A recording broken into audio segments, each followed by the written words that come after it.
आपके घुटनों में स्वेलिंग यानी सूजन आ गई है, आपके घुटनों में दर्द होने लगा है, आपके घुटने लाल पड़ गए हैं, यहाँ तक कि आपको अपने घुटने मोड़ने में अब तकलीफ होने लगी है सूजन की वजह से। यहाँ तक कि आप कुछ काम तो अवॉइड ही कर जाते हैं क्योंकि आप अपना घुटना मोड़ ही नहीं पा रहे। फॉर एग्जाम्पल, आप सीढ़ी ठीक से नहीं चढ़ पा रहे, आप पालती मार के नहीं बैठ पा रहे। ऐसे कई अनगिनत काम है जो आप करने में असमर्थ है। अगर ऐसा है और चाहते हैं इस सूजन से छुटकारा पाना, तो आज का ये वीडियो आपके लिए बहुत इंपॉर्टेंट होने वाला है, क्योंकि आज के वीडियो में आपको हम बताएंगे कि इसके कारण क्या होते हैं, सूजन को कैसे ठीक कर सकते हैं और क्या प्रिकॉशन आपको लेने चाहिए। इसलिए बने रहिए इस वीडियो के अंत तक, क्योंकि आप जानेंगे आज सूजन को ठीक करने के बारे में। पर उससे पहले अपने चैनल को सब्सक्राइब कर ले। मैं हूं आपका physiotherapist nutritionist doctor Abhinav Chaturvedi, Rooprani health care, Shastripuram road, Agra से।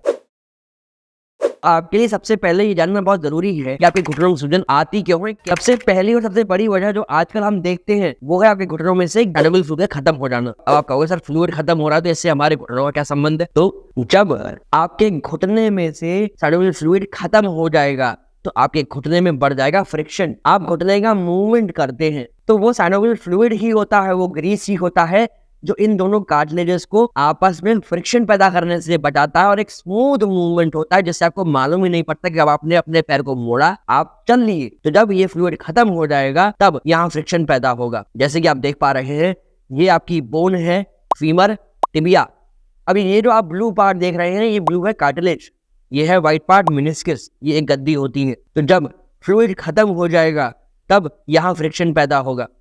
फ्रिक्शन पैदा होगा तो ये मेनिस्कस घिसेगा, मेनिस्कस घिसेगा तो अगली बारी आएगी कार्टिलेज के घिसने की, कार्टिलेज घिसेगी, फिर ये बोन आपस में घिसने लगेगी। यही सेम मैकेनिज्म होता है ऑस्टियोआर्थराइटिस में। तो ऐसे मरीज जिनके घुटनों में गठिया हो रही है उन्हें भी सूजन आ जाती है। ऐसे ही सूजन आने की घुटने में अगली वजह होती है कोई trauma in the sense of injury. आपको एसीएल टियर हो गया, आपका लिगामेंट टियर हो गया, आपको कहीं एवर्जन इंजरी हो गई, आपका मेनिस्कस टियर हो गया, या आप कहीं दौड़ते दौड़ते गिर गए, कोई गेम खेलते हुए आपको चोट लग गई, तो भी आपके घुटने में सूजन आ जाती है। पर यही नहीं, कुछ और भी वजह होती हैं, जैसे न्यूरोड आर्थराइटिस होती है, या फिर गाउट के ही केस में ले लीजिए, आपके घुटने में सूजन आ सकती है। इन सभी वजहों से अगर यहाँ तक की बात आपको समझ में आ गई है तो इस वीडियो को एक लाइक अवश्य कर दीजिएगा। ऐसे खाद्य पदार्थ जो आपके शरीर में सूजन को बढ़ा सकते हैं, या कह लें कि आपके घुटने में जो सूजन आ गई है उसको बढ़ा सकते हैं, जिन्हें आपको अवॉइड करना चाहिए। इनमें सबसे ऊपर आता है शुगरी कंटेंट। चाहे भले ही वो रॉ शुगर हो, कोई ऐसा फूड आइटम हो जिसमें शुगर कंटेंट ज्यादा हो, आपको उसके सेवन से बचना चाहिए, क्योंकि शुगर एक रॉ कैलोरी होती है। इसके साथ साथ ये आपका वजन बढ़ा सकती है, क्योंकि शुगर डिपॉजिट होती है आपकी बॉडी में फैट के रूप में। आप अगर शुगर इंटेक ज्यादा रखते हैं तो वो इन्फ्लेमेशन बढ़ सकता है, आपका घुटना सूज के और बड़ा दिख सकता है। यदि आप चाय के ज्यादा शौकीन हैं तो चाय में भी तो आप लोग शुगर डालते हैं, उसे अवॉइड करिए, जिससे आपका शुगर इंटेक कम रहेगा तो इन्फ्लेमेशन नहीं बढ़ने पाएगा, आपकी घुटने की स्वेलिंग नहीं बढ़ेगी। नेक्स्ट आता है आपका सॉल्ट इंटेक। अगर आपका सॉल्ट इंटेक ज्यादा है तो ऐसे में क्या होता है, बॉडी वाटर रिटेंशन को बढ़ा देती है। बॉडी में जब वाटर रिटेंशन बढ़ेगा तो जाहिर सी बात है कि फ्लूइड कहीं ना कहीं तो बढ़ेगा, या तो आपका ब्लड वॉल्यूम बढ़ेगा, आपका बीपी बढ़ेगा, नहीं तो फिर आपके जो घुटने में स्वेलिंग आ रही है वो बढ़ने लगेगी। इसीलिए ध्यान रखें, अगर आपको किसी भी प्रकार की स्वेलिंग आती है या इन्फ्लेमेशन है बॉडी में तो सॉल्ट इंटेक अपना कम रखिए। एक बहुत इंपॉर्टेंट चीज, omega 6 fatty acid. Omega 6 fatty acids आपकी बॉडी के लिए नुकसानदायक होते हैं, आपके शरीर में, आपके घुटनों में सूजन को बढ़ा सकते हैं, जिस वजह से आपको अनियमित समस्याएं हो सकती हैं। होता आपको अपना घुटना मोड़ने में इतनी तकलीफ हो कि आप खड़े ही ना हो पाए, आप बैठ ही ना पाए। तो ध्यान रखें, ऐसे खाद्य पदार्थ जिनमें ओमेगा 6 फैटी एसिड्स होते हैं उनको अवॉइड करेंगे। और हाँ, आपको रेड मीट को भी सेवन में से दूर रखना है, क्योंकि रेड मीट के अंदर ऐसे सब्सटेंसेस होते हैं जो आपकी बॉडी में, आपके घुटने में स्वेलिंग को बढ़ा सकते हैं। और आपको ऐसे अनाज, ऐसे खाद्य पदार्थों से दूर रहना चाहिए जिनके अंदर ग्लूटेन की मात्रा ज्यादा होती है, जैसे कि गेहूं के अंदर, मैदा के अंदर, या रिफाइंड चीजें होती हैं उनके अंदर ग्लूटेन की मात्रा ज्यादा होती है, जो आपको नुकसान कर सकती है, क्योंकि ग्लूटेन इन्फ्लेमेशन कॉज करेगा, आपकी घुटने की सूजन बढ़ सकती है। अगर आपको यहाँ तक की बात समझ आई है तो बहुत अच्छी बात है, बट अगर ये बात आपको समझने में कहीं कोई दुविधा हो रही है, आप कमेंट करके हमसे अपनी दुविधा का हल प्राप्त कर सकते हैं। अब जानते हैं वो खाद्य पदार्थ जिनको सेवन करने से आपके घुटनों की स्वेलिंग में काफी अंतर पड़ सकता है। इनमें सबसे पहला है ओमेगा 3 फैटी एसिड्स वाले फल सब्जियां। ऐसी चीजें जिनमें ओमेगा 3 फैटी एसिड ज्यादा होते हैं उनका सेवन करिए। ये स्वेलिंग को कम करने में, इन्फ्लेमेशन को कम करने में आपकी हेल्प करेगी। आप बादाम का सेवन कर सकते हैं, जिससे कि आपके घुटनों में ही नहीं पूरी बॉडी में कहीं भी अगर सूजन आ रही है वो कम करने में हेल्प मिलेगी। बादाम का सेवन करने के लिए हमने पहले भी अपने वीडियोस में बताया है, आपको 4 बादाम रात को भिगो के रख देने हैं, सुबह उठ के खाली पेट उनका सेवन कर लेना है वो, और जो पानी उसका है वो फेंक देना है। खाली बादाम का सेवन कर लीजिए, आपको इससे निश्चित तौर पर लाभ होगा। स्वेलिंग को कम करने के लिए आप चिया सीड्स का भी सेवन कर सकते हैं, आप फ्लैक्स सीड्स का भी सेवन कर सकते हैं। इनकी बहुत सारी न्यूट्रिटिव प्रॉपर्टीज होती हैं जिनके बारे में हम अन्य वीडियोस में ऑलरेडी एक्सप्लेन कर चुके हैं। इसके साथ साथ आप ऐसे फलों का भी सेवन कर सकते हैं जिनके अंदर विटामिन सी अच्छी मात्रा में होता है, क्योंकि विटामिन सी आपकी आर्टरीज को क्लीन रखता है और संभवतः जो एक्स्ट्रा फ्लूइड आपके इंटरस्टिशियल स्पेस में आ जाता है उसे ड्रेन करने में हेल्प कर सकता है। जैसे कि आप ऑरेंजेस, संतरों का सेवन कर सकते हैं, साथ साथ आप ग्रेपफ्रूट का यूज कर सकते हैं। और अगर आपको अवेलेबल हो कीवी, तो कीवी का सेवन करिए, बहुत ही अच्छा फल है, इसके बहुत सारे फायदे भी होते हैं। पर अब भी अगर आपको कोई दुविधा लगती है तो आप हमसे 1-to-1 अपॉइंटमेंट के लिए कॉल कर सकते हैं नीचे दिए गए नंबर्स पे। समय का विशेष ख्याल रखिएगा।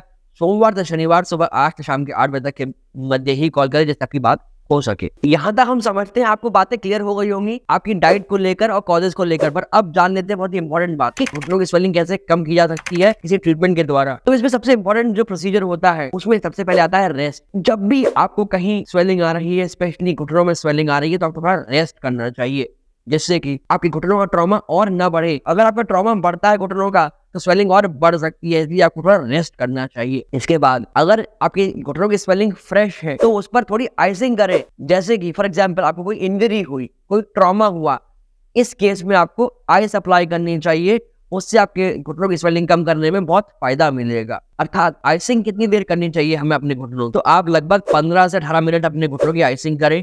इससे आपको फायदा होगा। दिन में 2 से 3 बार आप आइसिंग कर सकते हैं। इसके बाद जो नेक्स्ट चीज आती है वो है कंप्रेशन। आप एक कंप्रेशन बैंडेज का यूज कर सकते हैं या आप नी कैप का प्रयोग कर सकते हैं। आपको ख्याल ये रखना है कि जब आप रेस्ट कर रहे हैं तब ये नी कैप उतार दीजिए। The next thing is elevation, अर्थात आपको अपने घुटने थोड़ी ऊंचे करके रखने चाहिए। अब आप प्रश्न करोगे सर कितने ऊंचे पैर रखें, तो आपके हार्ट के लेवल से घुटने ऊंचे हो जाएं। लोग हमसे कहते हैं कि सर क्या हम घुटनों की सूजन में एक्सरसाइज कर सकते हैं, तो जी हाँ, वॉकिंग स्वेलिंग में फायदा करती है। जब आपके घुटने चलेंगे तब फ्रेश ब्लड वहां पर आएगा, न्यूट्रिएंट्स वहां पर आएंगे आपके घुटने में और स्वेलिंग ड्रेन होनी शुरू हो जाएगी, इन्फ्लेमेशन कम होना शुरू हो जाएगा। इसलिए थोड़ी थोड़ी वॉकिंग आप कर सकते हैं। देखिए, आप जिन्हें कंसल्ट कर रहे हैं उनकी राय लेना बहुत जरूरी है, क्योंकि वो आपकी कंडीशन जानते हैं, वो आपको बेहतर राय दे सकते हैं। इसलिए हमारी बात सुनकर उनसे एक बार कंसल्ट अवश्य करिए और तब ये काम करिए। अब कई बार लोग हमसे कहते हैं कि सर हमारे घुटनों में तो थोड़ा ही चलने पर स्वेलिंग आ जाती है, हमें तो गठिया भी बहुत ज्यादा नहीं है। तो कभी आपने ये ध्यान दिया है कि आपको डायबिटीज तो नहीं है? क्योंकि जब किसी व्यक्ति को डायबिटीज होती है